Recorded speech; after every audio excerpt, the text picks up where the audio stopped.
আমি শোভন দাস। আপনারা ইতোমধ্যে আমার নাম শুনেছে এবং পদবি শুনে একটু হতবাক হয়েছেন। আসলে এটাই বাস্তব, হতবাক হওয়াই। এই প্রেক্ষিতে একটা কথা মনে আসে, হাজার বছরের গ্রিক দার্শনিক জন কিটসের কথা।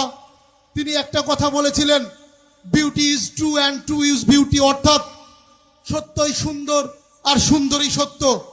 আমি মনে করি সদা সত্য কথা বলা, সৎ পথে চলা, কাউকে প্রলোভন না দেখানো, একজনের হাত থেকে আরেকজনকে রক্ষা পাওয়া এবং আরেকজনের কাঁধে কাঁধ মিলিয়ে পাশে দাঁড়িয়ে তাকে রক্ষা করা, এটাই সত্য।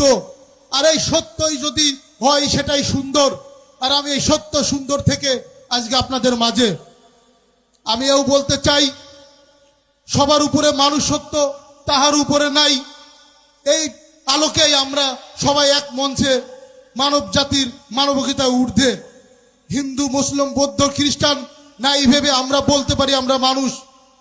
আমি দেখেছি গত শারদীয় দুর্গা উৎসব উপলক্ষে চুয়াডাঙ্গা জেলায় প্রত্যেকটা মন্দির এবং মহল্লায় এই জামায়াতের বড় ভাই ও দাদারা আমাদের পাশে এসে দাঁড়িয়েছে।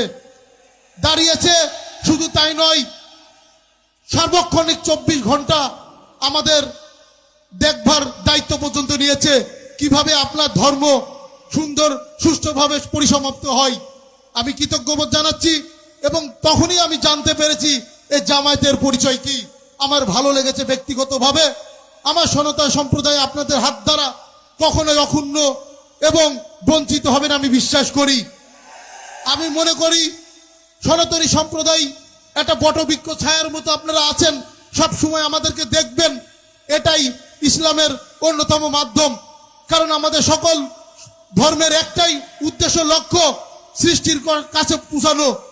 ধর্মীয় পক্ষে আমাদের হয়তো হতে পারে বিভিন্ন দিক, বিভিন্ন মত, কিন্তু আমরা তো মানুষ। এই মানুষ হিসাবে আমরা চাই আমরা সকলে একসাথে থাকতে। এটা বাংলাদেশ, বাংলাদেশে আমরা স্বাধীন দেশ, স্বাধীন চেতনা নিয়ে আমরা বাঁচতে চাই এবং আপনাদের সহযোগিতা কামনা করছি।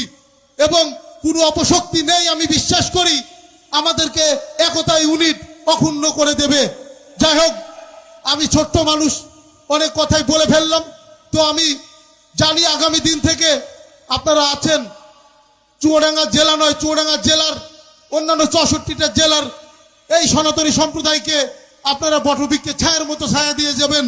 সবাইকে ধন্যবাদ জানিয়ে আমি আমার বক্তব্য শেষ করছি। সকলকে ধন্যবাদ আদাব ও আসসালামু আলাইকুম। ধন্যবাদ। আপনার মূল্যবান মতামত অবশ্যই জানিয়ে যাবেন।